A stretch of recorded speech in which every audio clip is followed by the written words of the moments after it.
Setiap nabi dan rasul diberi mukjizat yang berbeda oleh Allah Subhanahu wa taala. Mukjizat adalah kejadian luar biasa untuk membuktikan kenabian dan kerasulan. Mukjizat yang diperlihatkan nabi dan rasul disesuaikan dengan kondisi umat pada zamannya.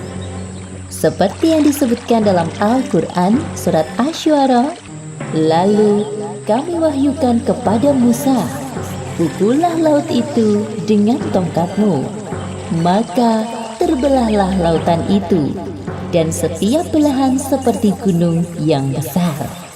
Lalu Nabi Musa memukulkan tongkatnya ke laut. Seketika itu lautan terbelah menjadi dua. Di tengah-tengahnya terhampar jalan panjang untuk melintas. Fir'aun dan para pengikutnya sampai ke tepi Laut Merah. Mereka takjub melihat pemandangan laut yang aneh. Ketika Fir'aun dan pasukannya sampai di tengah perjalanan mengejar Musa, tampak Musa dan kaumnya. Atas izin Allah, tiba-tiba jalan yang terbentang di antara dua laut itu kembali berubah menjadi laut. Allah menyelamatkan Nabi Musa dan Bani Israel, sedangkan Fir'aun dan pasukannya tenggelam di lautan. Sebuah tiang yang kuat didirikan sebagai tempat Nabi Ibrahim diikat dan dibakar. Setelah kayu sudah siap mengelilingi Nabi Ibrahim, disulutlah kayu itu dengan api atas perintah Raja Namrud. Api itu dengan cepat mulai membesar. Namun, alangkah terkejutnya para penduduk karena Nabi Ibrahim tidak terbakar. Beliau masih utuh sempurna tanpa adanya luka sedikit pun. Ternyata doa Nabi Ibrahim dikabulkan oleh Allah Subhanahu wa taala. Permohonan agar diselamatkan dari api yang besar dan menyala ada dalam Al-Qur'an surat Al-Anbiya ayat 69. Maka selamatlah Nabi Ibrahim dari kobaran api yang amat besar, sehingga penduduk menjadi takjub terhadap mukjizat Nabi Ibrahim. Mereka kemudian mulai mengikuti ajaran Nabi Ibrahim dan hanya menyembah Allah Subhanahu wa taala. Kaum Nabi Isa yang pandai berdebat sangat mengingkari adanya ruh dan hari kebangkitan. Oleh karena itu, mereka meminta Nabi Isa untuk menghidupkan orang yang sudah lama mati. Nabi Isa lalu menyanggupinya. Baiklah, akan aku bangunkan orang ini atas izin Allah Subhanahu wa taala, jawab Nabi Isa yang terlihat tenang. Nabi Isa kemudian menadahkan kedua tangannya untuk berdoa kepada Allah Subhanahu wa taala. Kemudian Nabi Isa mulai mendekati kuburan itu dan ia memanggil-manggil penghuni kuburnya. Seketika orang yang sudah mati itu hidup kembali. Anggota tubuhnya tetap utuh dan masih lengkap sama seperti dulu ketika ia masih hidup. Ia juga dapat berbicara dengan orang-orang yang ada di sana, terutama dengan Nabi Isa. Perlihatkan kepada kami cara membuat burung hidup dari tanah liat. Nabi Isa kembali berdoa kepada Allah Subhanahu wa taala. Selang beberapa menit, ia mengambil tanah liat yang ada di sekitarnya. Tanah itu dibentuk seperti burung, lalu ditiup dan jadilah burung yang bebas terbang ke sana kemari. Ini merupakan bukti jika ruh itu ada pada setiap makhluk hidup. Sudahkah ini menunjukkan bahwa Allah Subhanahu wa taala Maha Kuasa? Ucap Nabi Isa. Kami masih belum percaya kepadamu. Itu semua hanya permainan sihirmu. Dasar kau pembohong, kata para pemimpin kaum itu yang segera meninggalkan Nabi Isa. Allah Subhanahu wa taala tidak menghendaki rasulnya binasa. Seekor ikan paus besar diperintahkan untuk menelan hidup-hidup Nabi Yunus. Di dalam perut ikan paus itulah Nabi Yunus menyadari akan kesalahannya yang telah meninggalkan kaumnya.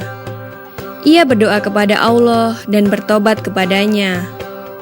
Ya Allah, tiada Tuhan selain Engkau, Maha Suci Engkau. Sesungguhnya aku telah menganiaya diriku sendiri, dan aku termasuk golongan orang yang zalim. Doa Nabi Yunus di dalam perut ikan paus. Atas kesungguhannya dalam berdoa dan bertaubat, Maka dengan rahmat Allah Subhanahu wa Ta'ala, Nabi Yunus dikeluarkan dari perut ikan paus.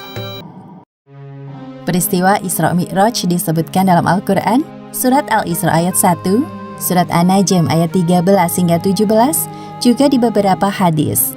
Arti kata Isra adalah perjalanan Nabi Muhammad SAW dari Masjidil Haram ke Masjidil Aqsa. Sedangkan arti dari Mi'raj yaitu kelanjutan dari perjalanan Nabi untuk naik ke Sidratul Muntaha, langit yang tertinggi. Nabi Muhammad duduk di punggung buruk melewati Masjidil Haram menuju Masjidil Aqsa di Palestina. Jibril mengajak Nabi untuk sejenak melupakan kota Mekah yang penuh masalah. Perjalanan pada malam hari inilah yang disebut peristiwa Isra. Sebagaimana yang disebutkan dalam Al-Quran, Surat Al-Isra ayat 1. Entah sholat 5 waktu nilai pahalanya sama seperti 50 waktu dalam sehari semalam. Allah Subhanahu wa Ta'ala sangat menyukai ibadah sholat karena membuat umatnya terus ingat kepadanya. Serangkaian perjalanan Isra Mi'raj Nabi Muhammad akhirnya usai. Setibanya di Masjidil Aqsa, Malaikat Jibril menghadirkan para ruh nabi-nabi terdahulu untuk menjadi makmum sholat Nabi Muhammad. Setelah itu, Nabi Muhammad naik ke punggung buruk untuk kembali ke Mekah dan tiba di sana sebelum pagi hari. Wahai Muhammad, lihat ke arah bulan. Jika benar engkau adalah utusan Allah, maka buatlah bulan itu menjadi terbelah 2 bagian. Kami berjanji untuk mengakui kerasulanmu jika hal ini benar-benar terbukti. Nabi Muhammad mengarahkan jari telunjuknya ke arah bulan dan membuat gerakan seolah-olah sedang membelahnya. Semua orang mendongak ke arah langit. Seketika itu juga, bulan terbelah menjadi 2 bagian, terpisah dalam jarak yang berjauhan. Tepatnya di antara Jabal Nur, tempat Nabi Muhammad pertama kali menerima wahyu. Orang-orang musyrik terperangah melihat fenomena bulan terbelah. Tak lama kemudian, kedua bagian bulan yang berjauhan saling mendekat dan bersatu kembali. Allah Subhanahu wa Ta'ala telah mengabulkan doa Nabi Muhammad seketika itu juga.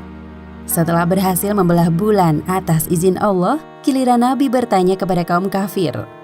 Sekarang apakah kalian percaya kepadaku? Aku telah melakukan sesuai permintaan kalian. Aku masih tidak percaya kepadamu, wahai Muhammad. Engkau terlalu pandai bermain sihir. Kami semua yang ada di sini telah terpedaya oleh sihirmu yang hebat. Nabi Muhammad tidak habis pikir dengan kaumnya. Mereka tetap tidak mau mengakui kerasulan beliau. Padahal tanda-tanda kenabian telah terpampang nyata di depan mata.